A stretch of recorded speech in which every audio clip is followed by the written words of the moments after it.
Good morning, YouTube, BookTube. This is Johnny. It is February the 16th, 2022. It's 9:05 in the morning. And I'm writing in my diary. I'm on page 159 for today. I'm just gonna stop by and just ramble. That's what I'm gonna do. It's kind of like I got up at 2:30 this morning. My affliction woke me up. My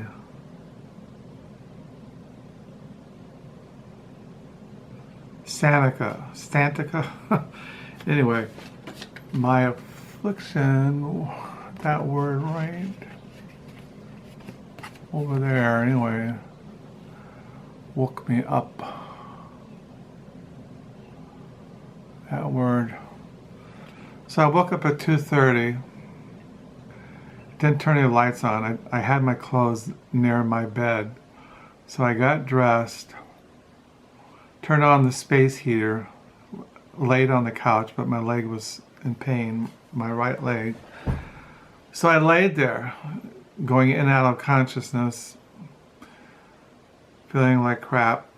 And then finally around 5:30, I decided to get up. Came upstairs, Carol was still in bed. So then I made a pot of coffee, put away the dishes that had been washed the night before.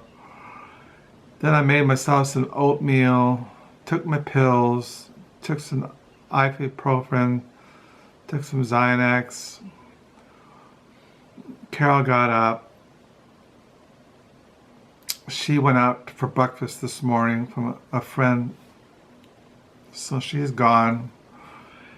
And I was going to read. Last night my wife had a meeting with the women's ministry at her church, and she's in charge of women's education on the board. While she was gone, I read Jonathan Edwards' spiritual writings and dozed because my right foot was like totally numb. So I got that out this morning, and then I thought I might read Jonathan Edwards and Deification, but then I was so tired and sleepy, so when Carol left, I just told her to turn all the lights off, and I've just been sitting in my living room chair, which is a recliner, and just dozing. And then I woke up because I wanted to write in my diary, check my email, drink some coffee, and see how I feel. And then I was thinking, yesterday I had a therapy session with my therapist. I don't know how many times we've met. At least 6, 7, 8 times. And we meet about every 3 weeks. And I just go there and talk. And he always, of course, the immediate thing he asks me, well, how are you doing? And I knew he was going to ask that question. And I always say, well, I have my good days and I have my bad days. And this week I had some bad days, and I think I was overtired. I hadn't got enough sleep, taken too much ibuprofen, taking too many Aleve at night. I was just getting sick and being kind of discouraged with my sciatica, whatever that word is. And so then I get over anxious, and then I get kind of freaked, and then I feel like I gotta put my clothes on and run around the block, and then some mornings I wake up and I feel okay. And I told him that's how I feel. I don't know. I have my good days and my bad days. And I could go on antidepressants, but I told him that I would go on those if I really felt I was going through a really dark spell of time that I couldn't handle it anymore. But as I said in my video yesterday, that I look at God to sustain me in the midst of my afflictions, my trials, my depression, my melancholy, my living in this world that is just, to me, is just insane. Now, I'm all for antidepressants. I mean, I don't think that's wrong. I just don't got to that place. I was on antidepressants, you all know, back in June of the summer when I had that really bad breakdown.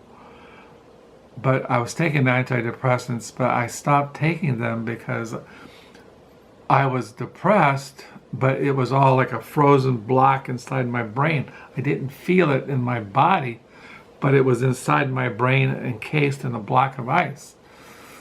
So you had a choice either to know it was in your brain and feel it in your body, and so and then I decided to go off antidepressants, and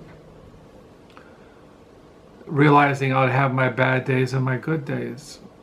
So, and I think that episode in June was caused by a lot of things going on in my life back in June of 2021. Like, you know, when dehauling my library, I was a traumatizing event, and then I knew there were things in my life spiritually that had to be dealt with. I was becoming too worldly. I was becoming not spending enough time every day in prayer, and not spending enough time. You know, I really wanted a closer walk with the Lord, and I wanted it, and I wanted it, and I prayed for it, and I prayed for it, but I wasn't really actually doing anything to bring it about. And of course, there was also the tension of my wife being retired and being home all the time, and getting used to that, her being here all the time, because when she was working, she was gone. She worked nights, and when she worked nights, she slept all day, and so I had a lot of time.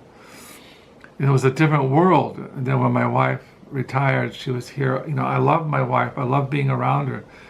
But it took a while to get used to it, because I lived in my own world, and things were, when you go through a disruption, when you go through a radical change, and then we had all our children visiting us in June, and so we had all these things, and then I just couldn't handle it anymore,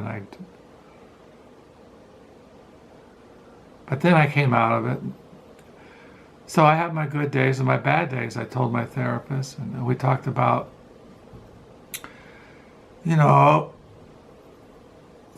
same old things we talk about. I've always felt rejected. I think as a child I was rejected, maybe not always consciously, but unconsciously. I never felt wanted. Or then my mother being killed in an auto wreck when I was 16, and the only person I've ever really been friends with and close to is my wife Carol. Now, I love my children. I love my grandchildren. I'm so thankful for them, and we pray for them constantly, but I don't have any friends. And that's why I go see the therapist, because here's somebody outside of the family that I can go and talk to and ask him, how am I doing? And of course, he thinks I should get on some kind of antidepressants. And there's certain things like childhood trauma that you are never going to go away. I'm going to be 70 years old, and it's just the way life is. Certain things you just have to live with. Your melancholy, your depression, you can't avoid the world, all that's going on in our society and culture, what's going on in the world, and this life is a vale of tears. We're just traveling through, and you have to just, as a Christian, I have to just keep persevering, and like I told my therapist, I believe that God sustains me, that if I live a life of prayer, like I was praying last night, I said, Lord, even when I feel terrible, when I feel exhausted, when I feel just everything just pressing in on me. Keep me close to you. Keep me seeking you. Keep me in your presence. Keep me loving you and seeking to be holy as you're holy. And so that's what I do. So, the therapy only lasts, about 57 minutes, and you talk and you go over the same kind of things, because your life is your life and not much changes. You get older and your kids grow up and you have grandchildren and you retire from your job and you get your afflictions and you just go to the doctor more and you take more pills and people around you grow old and they die. It's just the way life is. So this morning I decided I would read Ludolph of Saxony, The Life of Jesus Christ, Part 2, Volume 1, Chapters 1 to 57. I'm on Chapter 33, The Parable of the Wicked Tenants. So I thought by going back to bed downstairs, since I took all my pills and I feel okay right now. So I thought if I feel okay, now if I get really super tired and I can't stay awake, I'll probably go doze somewhere. But I thought I'd just stop by and just ramble about my life. And just my motto is always be real. That's one thing I talked about in my therapy session. I knew many years ago when I was seeking to go into the gospel ministry that the problem I had is I always had to be real. If you're a minister, you can't always be real. You got to be a minister. You got to be a positive. You got to be a cheerleader. You got to be somebody who can be an example of being steadfast and strong and positive and not just going up and down and feeling like crap. You got to say, I'm always rejoicing in Jesus.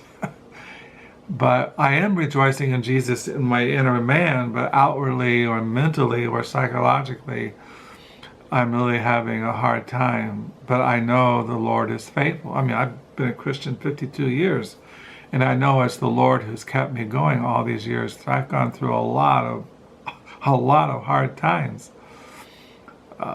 I've got, I mentioned in my session yesterday with my therapist, I worked for 13, 14 years, and I hated the job. I was always depressed. I felt at times I was going to crack up.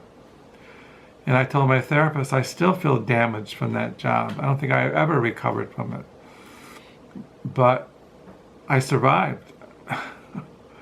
Now I'm not working, and I haven't worked in many years, and I don't have to go anywhere. I don't have any kind of demands on me, and my wife has spoiled me. And so that's what I do. I just pray, read the Bible, read the scripture, pray, talk to my therapist, and just cry out for mercy, cry out for God's sustaining grace. So this is a Wednesday on February the 16th, 2022. It is 9:19. It's 47 degrees outside. It's supposed to rain. The wind is howling, and it's supposed to get cold and snowy again. So thank you for your comments, and do pray that you would have a good rest of this week. I might post this. I might not post it. I don't know. Here's my Valentine's card. My husband, my love. Here's that little book that a friend on my Facebook, a Christian guy, he wrote, Lamp of Light and Lamp of Glory by J. Edward Esch. Yeah, it's a little meditation on that verse in Luke 11:34 and 36. Your eye is the lamp of your body. When your eye is healthy, your whole body is full of light. But when it is bad, your body is full of darkness. Therefore be careful lest the light in you be darkness. If then your whole body is full of light, having no dark part. It will be wholly bright, as when a lamp with its rays gives you light. So that's my prayer and my hope. So once again, I thank you for your comments. Thank you for the subscribers. Thank you just for being out there. You're in my prayers. And until next time, bye.